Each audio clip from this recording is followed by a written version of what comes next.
Alright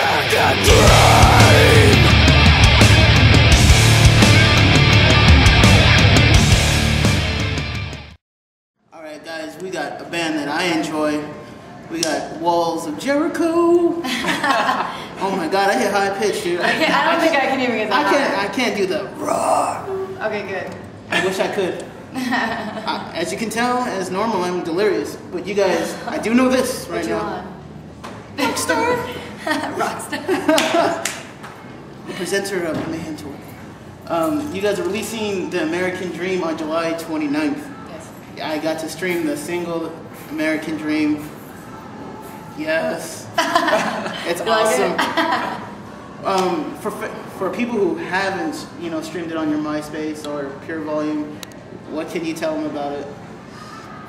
If you like heavy, you need to buy this record.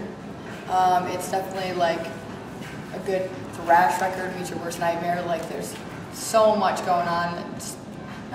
We're not like straying too far from where we were, but we're growing and definitely letting our influences from our childhood and stuff come into play with the record. So sure, it's pissed.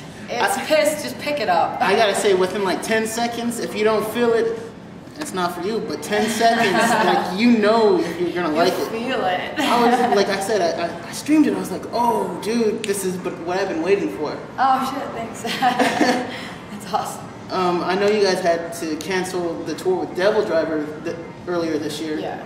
To do this record. Yes. Yeah. And it was well worth it. Thanks.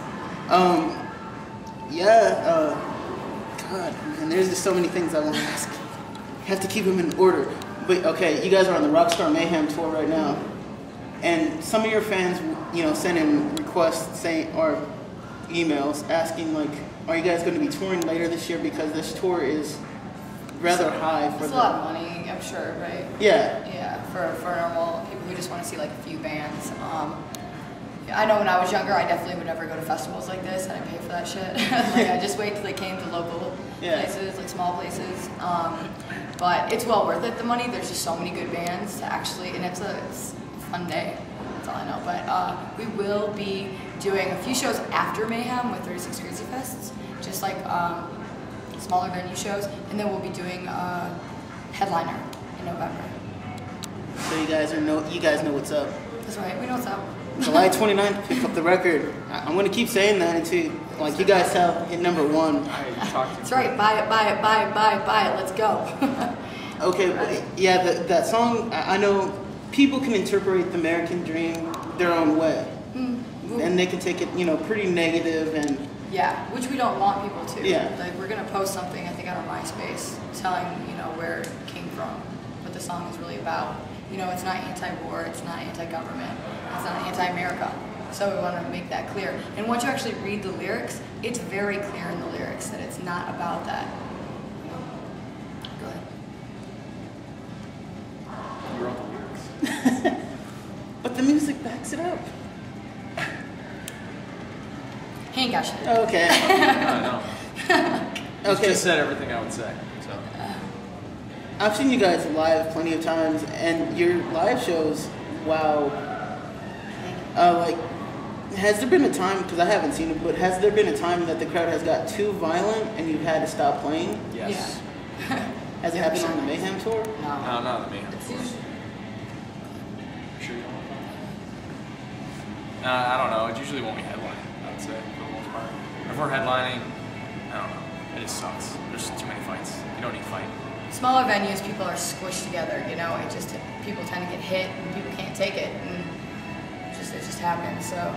But whatever, that's what it's about. It's always been about that, and if you can't deal with it, just move to the side, And it's also one of those things that, like, you get hit, just know that that person's there for the fun. They're there to have a good time, they're not there to beat you up.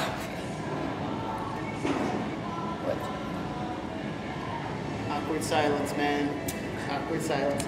But okay, and you guys released an EP earlier this year as well that you guys had Corey produce, Corey Taylor. And I know some fans took it completely wrong. Pretty much the mellow back of you guys. Were you guys satisfied? Because I like the EP, Redemption. Were you guys satisfied with the record? I mean, I'm pretty satisfied with it.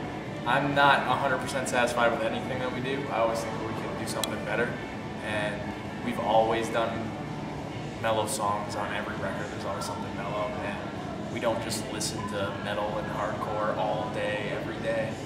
So we have other influences. And when I'm sitting at home after we've been on tour for like 8 months playing heavy shit and having to listen to blast beats and breakdowns, I don't pick up my guitar and try to write the heaviest riff ever. Right? I'll play acoustic guitar for like hours and just relax. And I don't know. That's just like a part of who we are, I would say. Yeah. I gotta say, that was the coolest thing, because I remember when the press releases got sent out, it was Corey Taylor of Slipknot, Stone Sour, and you just assume that he's doing it, it's just gonna be raw in your face. But you guys flipped the script. Yeah. Yeah, it was definitely when it first got, like, the press releases first came out, we were like, everyone's gonna think this is gonna be like some heavy thing, and I don't know. It was kind of nerve-wracking because you don't want people to buy it thinking that they're getting a heavy record. So that's why we put a sticker on it and try to like advertise as much as possible that it was an acoustic record. So if you like us and you only like the heavy stuff and you've always been bummed out on the one mellow song on the record, then this is not the record for you to buy. You know, like we don't want to bum anybody out, but we didn't want it to seem like we were just changing our style and trying to get on the radio or anything. It was more of, we decided like we had song ideas that if we really wanted to, we could have saved those and like put like half those songs on our record and then made a record that was like more radio friendly and stuff like that. But we wanted to make an EP that was just dedicated to being like mellow and like get out of our system. Yeah, and then we already had plans for writing the record that we wrote that's about to come out, and that record is pretty much all brutal the whole way, probably the fastest, heaviest thing we ever wrote. So. Yeah. I gotta say, I've heard the snippets. The only song I've really got to stream in full, of course, is The American Dream.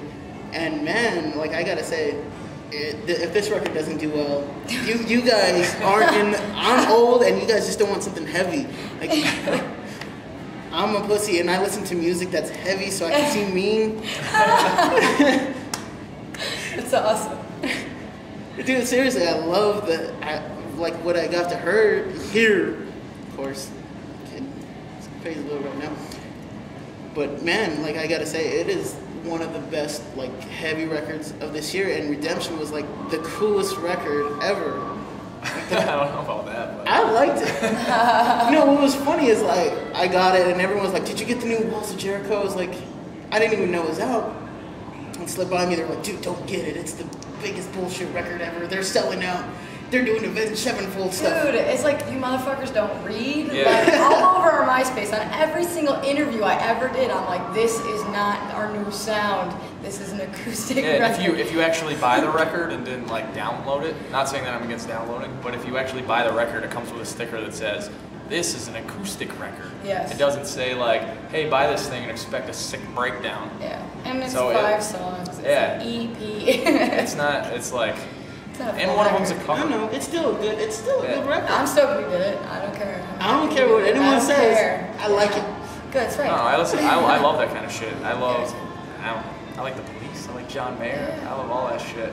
I love music. So if somebody just actually only listens to metal and hardcore, they are so not open-minded. Yeah. I mean, I was like that when I was younger. For a few years in my teens, I was just like, I'm all about this and nothing else. And God, was I so retarded. Yeah.